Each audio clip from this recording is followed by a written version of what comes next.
Thanks for joining us here on your Friday. I'm so happy to be with you. And as I'm sure you've already heard, we got some major news today across our country, but localizing here in Idaho. Later this summer, Idaho's abortion laws will change as a result of the Supreme Court decision on Dobbs versus Jackson. And long story short, in August, later this year, abortions will be outlawed in Idaho. There are exceptions in the law for medical emergencies to save the life of the mother, as well as an exception for cases of rape and incest that are reported to law enforcement. Now, there's a headline out there today that you probably saw about an executive order from President Biden to, quote, protect access to reproductive health care services. The president signed that a bit earlier. But what does this all mean? Well, some were quick to ask, does this undo anything in Idaho? Does this change the law? The answer is no. The abortion question is up to each and individual state. So the state of Idaho gets to decide for itself. Supreme Court, that's all behind us now. So other than a Supreme Court reversal, changing the abortion laws back in Idaho would likely involve codifying language at the federal level, an act of Congress. Now, there was an attempt to do this in recent years, but it did fail on party lines. So the executive order today, there are a few headings that the Biden administration wrote out, and we're going to go over some of them with you here. They say safeguarding access to reproductive health care services, protecting patient privacy and access to accurate information, promoting safety and security, just to name a few. It was a long executive order, but it also includes directions for the Department of Justice and Health and Human Services to push back on efforts to limit the ability of women to access federally approved abortion medication or to travel across state lines to access clinical abortion services. So the executive order, long story short, does not change the reality of abortion laws in Idaho. But what it does do is it works to provide more resources and potential protections for women seeking an abortion in the future. We'll keep an eye on this executive order as it's still being figured out, and we'll fill you in if anything pertinent comes out of it for Idahoans. You don't know anything. I hear you, people. Oh, I lost my job. I lost my wife. Who cares? They cut off my man junk and they ate it. I am appalled. I am appalled and I'm frustrated, and I do not believe this is something that represents the city of Eagle. Oh, you remember this? That wasn't even the worst part. You may remember when the city of Eagle's Rocky Mountain oyster feed turned more than just some stomachs, like when it turned some heads and stirred up some major controversy with those ads we just showed you a clip of. Brief history here. The oyster feed was a fundraiser for what used to be the Eagle Volunteer Fire Department. As a matter of fact, it was their largest fundraiser of the year, and it was held in conjunction with Eagle Fun Days. Back in 2006, the nut feed was coming up on its 50th anniversary, so the firefighters asked a New York ad agency to come up with a campaign to help them increase attendance. More people, more money for the fire department.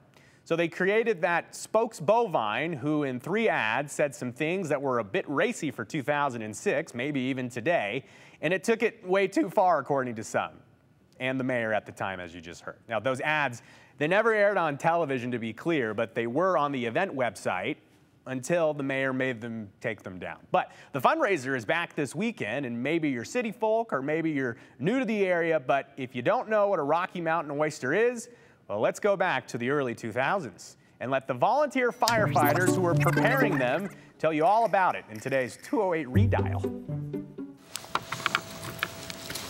But it's just like, you know, peeling a potato. But it's not a potato. Robert Ostalasa is helping to prepare food for the annual Eagle Fun Days, which features... There's no other nice way to say it, but nuts. Since the 1950s, the Eagle Fire Department has served them up as a fundraiser every year. It's supposed to be the world's largest Rocky Mountain oyster feed, and that's what we call it. But first, 1,800 pounds of... The technical name is bull testicles. ...need to be cut and sliced. They come frozen. And a little moment of silence for this jewel here. You licensed to use that knife? The expectation is the fire department will bring in $40,000 from the fundraiser. That's a lot of bull. Because people actually pay to eat slices of these things. You know, people say they taste like chicken, they taste like veal. Well, to me, they just taste like meat. And are prepared about the same way. The real neat part of it is when we cook them. They'll have different types of cooks who put their own flavors in. They'll be Cajun, Oriental. Robert has his own recipe. I use different spices on them, hot sauces and different things. It will take a couple of hours and at least 40 volunteers to get You can call them nuts. ready for the weekend. Once you get past this part of it, they do taste very good if you've had them before. They're very good.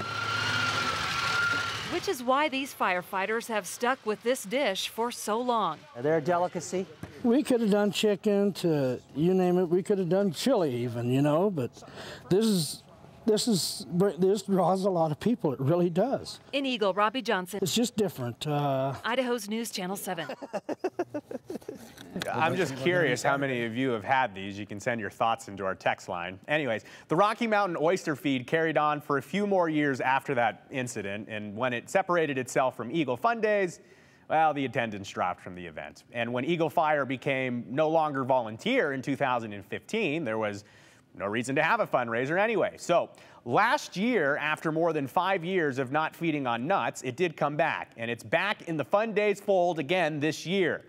The feed takes place tomorrow evening. We are living through history as we speak. So speaking of Eagle Fun Days, right now, KTVB News Channel 7's Ace reporter Andrew Bartline joins us live from Eagle with a preview of the Eagle Fun Days events. Andrew, I'm curious, is anyone on the street talking about the big feed tomorrow yet? I haven't heard anybody address it yet, but I just heard you call me Ace Reporter, so I appreciate that, Joe. I didn't know that was part of my job title. But Eagle, Idaho is set to be the center of the Treasure Valley here for the next 48 hours. It just started at the top of the 5 o'clock hour. We're a handful of minutes in. Look behind me in the splash pad. That's really where a lot of the attention is right now. And if our photojournalist, Ali, could zoom in on the fire truck that is really extended up to the top, they were spraying that fire hose on everybody, which was awesome. It was fun. Not so much for our camera and our gear. It was tough for Ali and I to try to get out of the way, but this is an event that means a lot to the city of Eagle. We talked to the mayor earlier today. He himself has played a role in it for the last 20 years. It's a giant community party, and it is everything from fireworks shows to car shows, cornhole tournaments. We have a fun run all the way to a Rocky Mountain oyster feed. And then, we have the Wet and Wild Parade, which is really the staple of the whole thing. It's just all-out chaos, right? And it's organized chaos. So it's just fun to see everybody having fun, the smiles on people's faces that are, in their 80s to 1 year old. That's what we want to see in the community, and it really kind of keeps us that small town, feel that we have in Eagle. So we're overextending the population that we have on a day-to-day basis. So, and I'm guaranteeing not everyone from Eagle is coming. There are those that want to get away on these days because they like the nice quiet peacefulness that's here most of the time. But there are so many that are coming here just because, like I said, it's a great way to bring the community together, the Treasure Valley together, and we really enjoy it. Now, the theme this year is honky tonk, and I have some great news, Joe, because we were joking about this earlier. I have seen a cowboy hat here so far. Now, this area, Gerber Park, is more of the family-centric activities area. There's bounce houses. We'd actually pan over to a rock wall right now. That's where a lot of the action is. There's a big line, and there's actually people halfway up the wall right now. Looks like a lot of fun. I certainly should have brought some shorts, but if you brought boots for honky-tonk time, might be tough to climb your way up there. We do know tonight there is a fireworks show at 10:20. That's out at the Eagle Island State Park. Anyone interested should know that there's 1,100 parking spots. It's limited parking. It's first come, first served basis, but you can see that people are starting to trickle in. There's some food trucks back the other way. There's a big water slide that Eagle Fire is putting on. It's slowly starting to pick up. This event here at Gerber Park goes till 8 o'clock. Now, if you're coming off work, you're more interested in some of those adult options, downtown Eagle is the place for you. And fingers crossed that that is where the honky-tonk theme is taking off, because we're not seeing a ton of it here at Gerber. Joe? Well, we got honky-tonk Andrew out there with his eye on really all the action in Eagle. And if you're new to this area, it's important to know this is a really good event for families, especially young families. And that fireworks show that Andrew mentioned is always spectacular. So that's our Andrew Bartline reporting for us from Eagle. All right. Thanks for joining us here on the 208 on Friday. We're going to step aside for just a moment, but when we come back, we got the week that was. Don't go away.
Well, every Friday we like to take a look at some of the stories that made headlines. And oh, in the 208 this week, did we have some good ones. And we actually had a historic week. A lot of stories that you at home had a lot to say about. So let's dive into it. Back on Tuesday, we learned that inflation is making its way back into daily conversation. Unfortunately, we know this. Everything from rent and groceries and gas, everything costs more. But throughout history, there's an indicator that people look at. They look at the cost of bread to gauge how bad or how important inflation is in everyday life.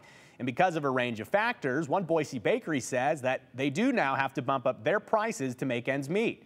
Here's our Andrew Bartline. So we have a potato bread, some individual focaccias, some long ciabattas.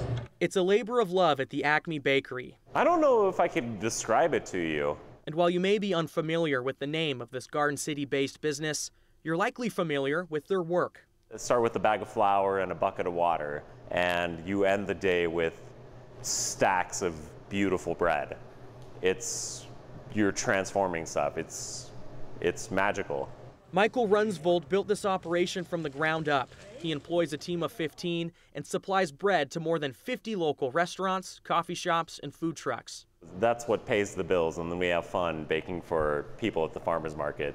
And that fun now comes at a higher price. Runsvold increased the cost of his bread to keep up with the rising cost of ingredients. It's just a matter of inputs. Everything we use to make bread costs more, like down to employees. Runsvold says he's charging between 50 cents to $1 more per product. It's a decision he didn't want to make, but a decision he had to make to stay in business. Everything has gone through its phase of being harder to find. It's just like more work to do this work. Runsvold buys his flour from a co-op located on the Palouse. It costs $17 a bag. It's not the cheapest price he can find, but it's the most stable price. That's because he buys directly from the producer. The whole point is to avoid the commodity market where prices are set at a macro level. Wheat growers are price takers, not price makers. That means they do not set their price of sale. It's what they are offered. Idaho Wheat Commission Executive Director Casey Chumra says the global economy plays a significant role in the cost of wheat.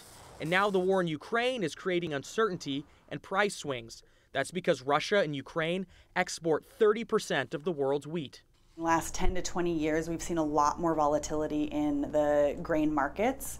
And, you know, if you talk to people whose grandparents grew wheat, it was a lot if it was changed 20 cents in 1 year. And now we can change 20, 40 cents in a day. Most farmers gamble on whether the commodity market price will cover the cost of production with money left over for a profit.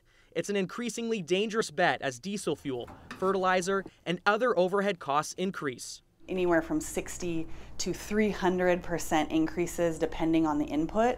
So the price of production, the cost of production for producers has increased significantly in this year. The co-op Acme buys from does the opposite. The co-op sets their price based on the cost of production. This ensures the farmer makes a profit and the customer has a stable, dependable price. I don't think anybody has had an easy ride. Everybody's trying to find their feet. But as the cost of production continuously climbs, so do the co-op prices. It's a cost Runsvold has to pass on to his customer. This is how we do business, right? And while he loves what he does for a living, Runsvold is navigating unfamiliar territory. Everything has been changing so much recently that it's hard to know that you're making the right choice for what is possible in the future. Runsvold says that his regular customers at the farmers market are supportive and they understand why he has to increase his prices. And the restaurants he supplies are already used to their ingredients costing more too, so they get it. So anyways, right now, this isn't threatening the future of their business, but the market is changing. And this is an example of a local business having to adapt through inflation. So keep that in mind. We love local here in the 208. In a city named for its trees, there are bound to be a few that have seen history unfold before them. This week, one of those relics was removed from the front of one of the oldest buildings in Idaho. Our Brian Holmes was there to see it go. Removing a tree from a city full of them is rarely considered a big deal. No, no. Other than by those who walk by it regularly. Every day. Wow. 7 days a week. However, arborists have had an eye on this tree for a while. The tree's just become a hazard to the main street here. It's diseased and dying. And recently, a branch broke off, breaking a section of fence. Well, and if they're sick, then, then they're a danger. They're a danger. So it's gotta go. That's what they wanted to do today. Nearly a dozen from Done Right Tree Company will dissect this silver maple, piece by piece. Trees have a life just like all of us. But this tree has had a much longer life, one rooted in Boise's beginnings. When Native people were here and then Euro-American settlement began, there was just a row of cottonwoods and willows along the river. So Euro-American settlers introduced everything that we see that's not a willow or a cottonwood tree. Boise was founded in 1863, and shortly after, because the settlement of Idaho was spurred by the discovery of gold, the assay office became the first federal building in the Idaho Territory. It was built because miners needed a place where they could get an official government sort of certificate that told them or potential investors about the value of their minerals. The closest place that you could go if you weren't coming to Boise City after 1872 was San Francisco or Denver. So this was a very important building and built here strategically by the U.S. Treasury Department to serve the miners in Idaho Territory. It opened in 1872. Makes it 150 years old this year. And Boiseans wasted little time trying to spruce and silver maple it up a bit. Because this was, in essence, the first public park in the city, and they were beautifying these public grounds. And these trees that we have here on this site are likely some of the oldest, most mature trees in the city. But since nobody actually wrote down when things were planted, their exact age is just a best guess. We have photographs that show it, we think, probably in the early 1890s. So that makes this silver maple about 130 years old. A legacy about to be lopped off in mere minutes. About an hour and a half. And rightfully so, since it's rotting. But it's a healthy hack at some of Boise's history. Is some of the history being lost in the removal of that tree? Absolutely. Idaho history, Boise history has all been seen by that particular tree. I know. Yeah. Think about what Main Street used to look like back when that tree was just a little guy. So it kills me when they have to take one of these down. It really does. Sure, several other trees have come and gone before, and several others will follow, since time comes for us all. It does indeed. But it's still a big deal when it does. When you look at these trees, it makes you feel really insignificant. It's like, whoa, There's a couple of other silver maples that are nearing the end of their lifespan, but they plan to replace them by planting as many as a dozen new trees. It's part of the renovation project of the park. And they're going to be adding some new features, including an interpretive pathway along the outside of the property. And there will be plaques added that will tell the story of the building and the site itself. And there's plans for benches there too for people to sit and relax. They're spending about $300,000 on landscaping upgrades alone this year. So when they get that done, boy oh boy, is that going to be a perfect little park. We'll be right back.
Louise, it's going to be hot. All right, viewer question time. We love to hear from you. It is very literally the foundation of the show, so thank you for participating. We touched on this question a little bit back in March, real quickly, but now we have full details. So let's get to this big question. Sylvia says, wondering why the Caldwell public swimming pool is closed for the second year. It's the only one in the city, and this is the second summer it's closed. Eek! Eek indeed, Sylvia. As Rick was going to tell us, it's getting hot and splashing in the pool is a great way to cool off. So yes, the Caldwell pool is still closed, but the city is hoping to have it open for next summer. So that doesn't provide much relief right now. But Caldwell Parks and Rec says that there are a number of factors behind the closure. So here's what we can share with you. First, back in 2021, during routine inspections, crews found electrical and structural issues that were a safety concern, and Parks and Rec decided to close the pool for that summer. Then as plans came together to upgrade and repair the pool, costs and supply chain issues actually pushed the project deadline further back. So that's where we find ourselves now. The city is regrouped and has a multi-phase plan in the works. Phase 1 will be to refurbish the current pool, which includes new decking, plumbing, and electrical work. And their hope is to have the pool open by summer 2023. Now, bigger plans are in the works for Caldwell's only public pool, but Parks and Rec aren't quite ready to set that in stone, so we'll keep you updated. All right, here's your reminder that we are not just on your television. Oh no, we're all over social networks too, so you can connect with us after hours. Facebook, we have a great 208 community there. I'd love for you to join us. But on Instagram and Twitter, we're everywhere with updates and insight. Feel free to send us an email or leave us a voicemail because you know how much we love those. And if you ever miss a show of the 208 or you want to go back and watch one of your favorite stories, they're all available right now on the KTVB YouTube page. It's a great time to go look at that in the hot sun, right? Watch some 208. All right, we'll be back right after this.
All right, thanks for joining us on your Friday. Let's get to a few of your questions. I think you know what the theme is going to be here.